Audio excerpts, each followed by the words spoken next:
After the somber funeral for my father, a prominent shareholder, my brother-in-law caught us off guard by raising the delicate topic of inheritance. The focus shifted to stocks and a substantial $5 million bequest, confidently asserting that my wife, the eldest daughter, and my sister was set to inherit this windfall. The revelation initially filled her with joy at the prospect of a significant inheritance. However, their excitement was short-lived when the family lawyer delivered the disheartening news that my brother-in-law had no legitimate claim to the inheritance.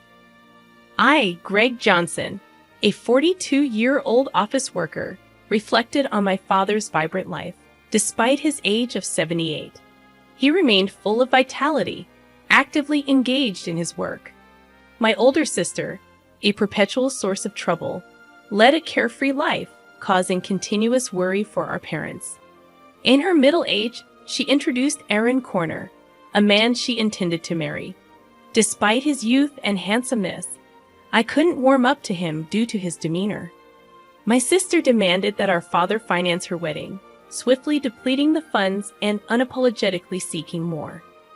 A year after her marriage, tragedy struck. Our father collapsed while playing golf and passed away a few days later. Overwhelmed by grief, I found myself struggling with the funeral preparations, with no assistance from my sister. After the funeral, a lawyer visited our home to discuss the inheritance outlined in my father's will. While my mother and I were already aware of its contents, my sister and brother-in-law were oblivious until then. They shockingly claimed that the stocks and the $5 million inheritance should go to my wife. Stunned and speechless, my mother and I were taken aback. The lawyer corrected them, revealing that my brother-in-law had no right to inherit. Surprised and disappointed, my sister and her husband expressed disbelief and shock. The lawyer dropped another bombshell. My sister and I did not share the same father. This revelation left my sister furious, demanding an explanation from our mother, who wore an indescribable expression. The long-held family secret had finally come to light, leaving my sister shaken and seeking answers. "I'm sorry," our mother managed to say amidst the shaking emotions. "You are the child of my previous husband. Since childhood, my sister had teased me, claiming that Dad loved her more. Now faced with the truth, she seemed unable to accept it. However, she quickly shifted her stance, suggesting that if she was adopted, she would still have inheritance rights." Aaron chimed in, agreeing with her, yet our mother firmly denied any adoption, causing disbelief. "I'm the eldest daughter, and even Dad said so," my sister angrily declared, glaring at me in response. I felt my anger intensifying as I countered my sister's insatiable desire for more, despite the considerable amount of money our dad had already given her. My brother-in-law chimed in, supporting her claim and stating that it's natural to spend money on one's daughter. However, the lawyer intervened, drawing attention to the questionable spending, including debt repayment, and suggested reviewing the will. My sister panicked, claiming ignorance about any will. It turned out that our father had wanted to discuss and decide the contents with the family, but she had skipped it for frivolous reasons. When the lawyer proposed reviewing the will, my sister and her husband reluctantly agreed. The will clearly stated the transfer of property to my mother and me, explaining why my sister was not adopted. Her mistreatment of me and reckless spending had disappointed our father, realizing she had no right to the inheritance. My sister was visibly shocked, and her brother-in-law, who had initially supported her, suddenly changed his tune, accusing her of lying and abruptly leaving the room. In her anger, my sister blamed our mother for not asking to have her adopted, claiming it was unfair that only Mom received the inheritance. Frustrated, she cried and screamed, expressing her disappointment. Despite my sister's outrageous behavior, the lawyer remained calm, explaining that as the biological son, I had the right to receive it all. Before things escalated further, he warned that the police might need to be involved if the situation continued. My sister appeared startled by the mention of the police, given her history of repeated theft. As my mother spoke tearfully to her, she clicked her tongue and left the room. Half a year passed, and the inheritance proceedings were completed without issue. Despite some grumbling from my sister and brother-in-law, they couldn't stand against the lawyer's efficiency. My mother gave my sister a small amount of money, but I had no intention of interfering. The frustrating part for our family was that the two had disappeared. Their blatant greed was so evident that even our relatives were lost for words. One day, my wife suggested that my mother, daughter, and I go out to eat. Since my father's passing, our mother had been down, but she showed smiles when with her granddaughter. I suggested to my mother, "Why don't you live with us?" But you know, Rook still comes home occasionally. Sis only comes around to beg for money, doesn't she? How long does she plan to keep this up? The reason my mom defends my sister is that she is her blood-related child, and there might be concern that if we visit our family home, my sister might cause trouble again. Understanding that, I told her to take her time thinking about it, and then drove my mom to our family home. Upon arrival, we encountered something unexpected. The lights were on in our supposedly empty home. It wasn't the time for the helper to come, so we were puzzled. I parked the car, suggesting, "Let's go up and have some coffee with Mother." We got out of the car and headed to the entrance, but the moment we approached the door, a car came rushing in. "Mom, watch out." Hearing my daughter ahead of me, I shielded my wife with my body. The car just grazed me, and I managed to dodge it, but I collided with a nearby flower bed, injuring myself badly. The car stopped after hitting the garage door. "Are you okay, Dad?" My wife and daughter rushed over, supporting me. Mother was trembling in shock at the sudden event. Understandably, from that moment on, a day of turmoil began. I was taken to the hospital by ambulance and had to be hospitalized briefly. Later, I heard that Aaron Warner, my brother-in-law, was driving the car. According to the police, he explained that he mistook the accelerator for the brake. However, I had my doubts about that story. Amidst all of this, my sister and mother visited me in the hospital. Mother left briefly to arrange flowers, and during that time, my sister coldly looked at me and said, "You're only tough and bodied, huh?" With a slightly disappointed tone, I couldn't help but give her a smile. If I had died in the accident, Mom would inherit everything, right? "Messed up your plan," I said a bit sarcastically, and my sister looked uneasy. "You planned this, didn't you?" When I asked, my sister looked away, and I added, "But I won't be accepting Mom's share, so it won't work out for you." My sister looked surprised at this. She probably thought I would naturally accept it. I have a wife and kids, so I passed the inheritance to them. It's not strange for the head of the family to think that way. Even so, I've made a will early, like Dad did. My sister was taken aback at this. "What? So that means—" "Yeah, unfortunately, my share of the inheritance won't go to Mom." My sister stared at me, then began to shake with anger. "There's $5 million, right? You could at least share a bit." When I immediately refused, my sister furiously grabbed my collar. "I'm your sister. We should split it." Whether it was the amount of the inheritance that drove her mad, she continued to scream in a very aggressive voice. I felt pity for my sister. It's that greedy attitude that disappointed Dad. Don't you get it? My sister's face turned even redder, and she grabbed my neck.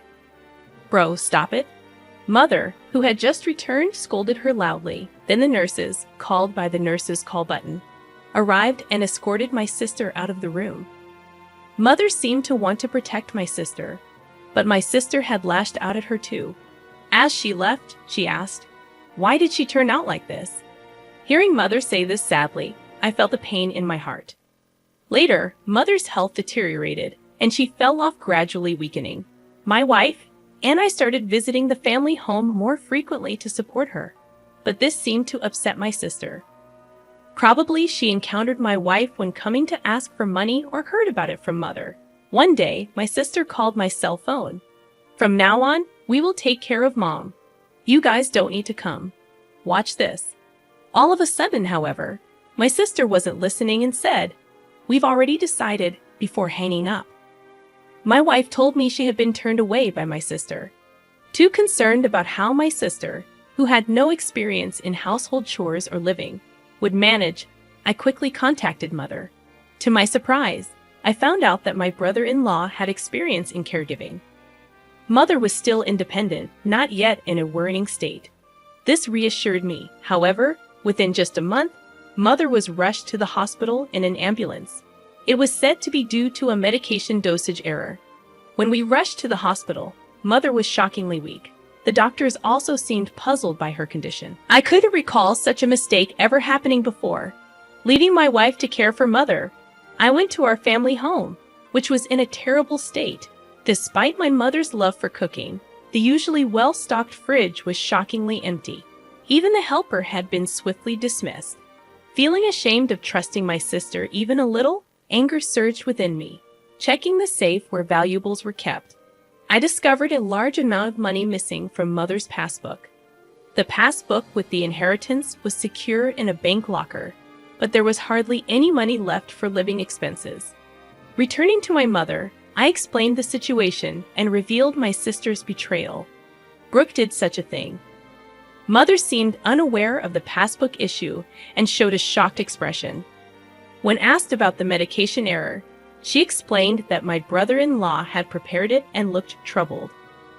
"Mom, I don't think you should let them into that house. They claimed they would take care of you, but the state of that house was the worst. And you've gotten so frail. Haven't they been feeding you properly?" Speaking with concern, I hung her head. "Mom, let's live together. I'll build a new house, and we can live there together." Moved by my suggestion, Mother shed tears. However, her condition continued to worsen. Despite the doctor's best efforts, they, along with my sister, seemed to weigh heavily on her. Ultimately, Mother passed away without recovering. When I went to the family home for the funeral, all the valuable items had disappeared. It seemed that my sister and brother-in-law, in need of money, had taken them. Standing in the desolate place, I was overcome with anger. I had to find a way to make my sister take responsibility for Mother's sake and as atonement for what she had done. I resolved to do something. The day after Mother's funeral, my sister and I met at the lawyer's office to discuss the inheritance. "Condolences, but as her daughter, I'm entitled to Mother's inheritance," my sister said with a sense of superiority that made me laugh involuntarily. She seemed to be under some misconception. "Let's open the will then." As the lawyer revealed the contents of the will, my sister turned pale. "You're joking. Why, bro? You are not entitled to any of the inheritance. This is in accordance with Dad's wishes." My brother-in-law started to get angry, but the lawyer had nothing else to say except repeat the same thing. "This must be a mistake. Bro is her child, isn't she?" My brother-in-law suddenly became furious, throwing things off the table. "Are you trying to trick us? We won't let you get away with this. Give us the inheritance now." "Aaron, you planned to kill Mother, didn't you?" When I asked, my brother-in-law glared at me unpleasantly. "Oh, I wouldn't do such a thing." "Then why did the medication error occur?" My brother-in-law appeared annoyed. "I don't know anything about that. It's impossible that I can inherit. You must have done something." My sister was getting more agitated. "Now I'm even behind on my condo payments." I was shocked. She hadn't rushed to Mother's side after hearing of her death because she was busy with such matters, hoping for the inheritance. "Really, there's nothing left." My sister pressed the lawyer. "That seems to be the case. Let me explain in detail." The lawyer explained the details of the inheritance. Ultimately, after deducting what my sister had withdrawn and sold, there was hardly anything left for her to inherit. My sister held her head in dismay. I had discussed this in advance with the lawyer. I found satisfaction with the outcome. "Stop joking. There can't be so little." My mother and I hadn't told my sister, but most of Mother's property had already been distributed to my children, her grandchildren. Therefore, there was already little left to inherit. However, my sister kept murmuring her dissatisfaction. I felt nothing but resentment towards my sister, who had lived off the money given by Father and now Mother. thinking she could rest easy knowing I would take care of her. But you just took her money. You are a true disgrace to our parents. I raised my voice in frustration. Caring for someone costs money, you know. Don't you understand? Then show me the receipts for what you spent on mom's care. I'll cover any necessary expenses. As I extended my hand, my sister turned pale and was at a loss for words. I threw those away. That's not good. Without receipts, it can't be proven as evidence. Hearing the lawyer's words, my sister struggled to find a response. During this, my brother-in-law tried to calm me down. Greg, your sister is in a tough spot. Maybe you could help her out a bit as family. I cannot. My immediate response left my brother-in-law speechless. I've been hurt by my sister for a long time. Frankly, I feel like it's karma, but you're the only siblings. Maybe just a little. He tried to say more, but I refused. I was filled with anger, and so was my brother-in-law, apparently. Dan, if that accident had worked out, Rook would have had the entire inheritance. What accident? Before I could ask, my brother-in-law started talking on his own. Because of this brother, things didn't go as planned. I was supposed to get a new car, but now there's barely enough money left even for repairs. My sister tried to stop him, but it was too late. That's a pretty serious statement. You could be accused of fraud. The lawyer held a recorder, smirking at my sister and brother-in-law. What the heck? Isn't that against the rules to do that? You agreed to our conversation being recorded at the beginning, didn't you? Called out by his own words, my brother-in-law's face turned pale. To him, I had one thing to say. Aaron, I will be pressing charges about that accident. Don't joke. Where's the evidence?